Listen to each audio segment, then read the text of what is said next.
तो जैन दर्शन के पास आना तो है, लेकिन दुनिया में कैसे जिए? कदम चरे कदम चिट्ठे, कदमा से कदम सहे। कदम चिट्ठे, मैं चेष्टा कैसे करूं? आपने तो बैठा दिया स्टेज पर, अब मेरी कमर दुख रही है, मेरे पैरों में झुंझुनी आ रही है, मेरी आंखों में गिड़गिड़ी आ रही है। कदम चले कदम चिट्ठे, मैं कैसे चलूं? जैसे अभी तक चलता था वैसे ही चलूं? नहीं, दीक्षा के बाद एक कदम भी तू अपनी इच्छा से नहीं चलेगा।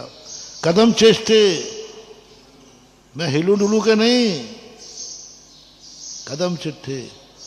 कदम भुंजेज भाषिज, मैं कैसे खाऊं? कब खाऊं, कहाँ खाऊं? जो हतो वो तो छुड़ा दो, जो हता था वो सब छुड़ा दिया, वो हिस्सा बांट था वो भी खत्म करा दिया। अब शिष्य पूछता कदम भुंजेज, मैं कहाँ जाऊं खावे? किसके दरवाजे जाऊं? कैसे खाऊं, क्या खाऊं? बिना खाए नहीं चलेगा। बोले नहीं, दिन में तारे दिख जाएंगे। कदम भुंजेज भाषिज, मैं कैसे उठूं, कैसे बैठूं, कैसे कहाँ रहूं? मैं यहीं स्टेज पे बैठा रहूं क्या? तो स्टेज किराए की वो अभी टेंट वाला कहेगा बाबा जी उठो, क्योंकि वो जो स्टेज तुमने बनाई है दीक्षा के लिए, वो वहां भी नहीं बैठ सकता। शाम तक स्टेज वाला बाबा जी, आज तक कहीं कराया था, तो मैं कहाँ जाऊं? ओहो, फिर बोलते हैं कुंद कुंद भगवान। उसने ये नहीं कहा महाराज ऐसा रास्ता बताओ जिससे मुझे पाप का बंध नहीं हो।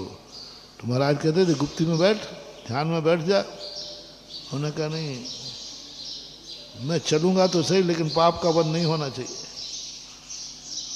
मैं खाऊंगा तो सही लेकिन पाप का बंध नहीं होना चाहिए। मैं बोलूंगा तो सही लेकिन पाप का बंध नहीं होना चाहिए। मैं सब कुछ करूंगा, ऐसा चमत्कार दिखाओ गुरु कि मैं कीचड़ में रहूं और मुझे जंग नहीं लगना चाहिए। अब बोलो।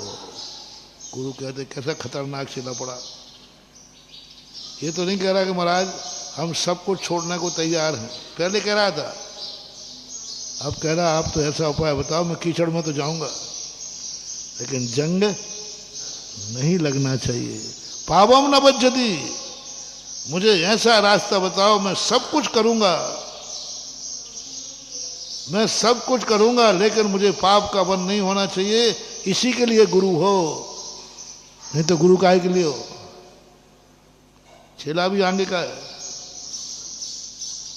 गुरु तो वही है। एक इंडियन ने कहा कि महाराज जी एक बीम बहुत कठिन सा से ढलेगा। मैंने कहा कैसे ढलेगा? आर्किटेक्ट काहे को? आर्च यानी टेढ़, टेढ़ में भी जो अपनी टेक्ट लगा दे उसको बोलते आर्किटेक्ट। गुरु काहे के लिए हो?